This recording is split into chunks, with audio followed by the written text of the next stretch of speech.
My name is Vanessa Bailey, and I'm a bike rider in Washington, D.C.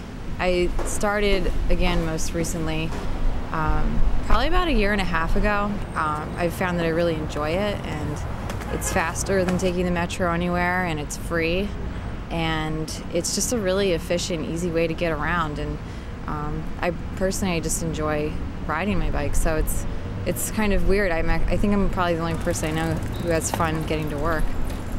DC's investment in bike lanes and making the streets more accessible for bikers, I think, has really encouraged people to get on their bikes. I think that probably the biggest reason that a lot of people don't get on their bikes in a city like DC is that they're intimidated by the cars and not having their own lane. So I think that putting in more bike lanes would definitely encourage more people to get on their bikes. My name is Stephen Marks, and I am the managing member of Bike and Roll Washington, D.C., and we are a company that does guided bike tours and bike rentals.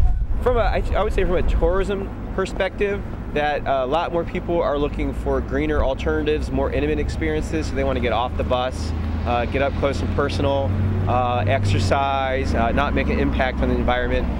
So that's kind of steamrolled the last 5-6 years. People are jumping on board, and I think bikes in general, people are kind of getting reintroduced to those and jumping on and riding around. I would say also the infrastructure to support bikes is becoming greater. More bike lanes, more bike options, more people doing bike rentals like myself. My name is David Craner, and I write a bicycle advocacy blog for DC called The Wash Cycle. DC is a great city to bike in because it's got an older street grid, so it's easy to move around. It's relatively flat. The weather is usually pretty nice. There's a lot of cyclists here, so it makes it for an easy place to get around, and people are used to seeing cyclists, so it's pretty safe. I think part of it is that people are beginning to realize that it's a faster way to get around. I think people are beginning to be more conscious about some of the problems that we have with obesity in this country, with pollution, global warming. The rising gas prices doesn't hurt. And then cities are making a commitment. They realize they don't have any more space for cars, and if they want to move more people, they're going to have to do it by bicycle and on foot and transit.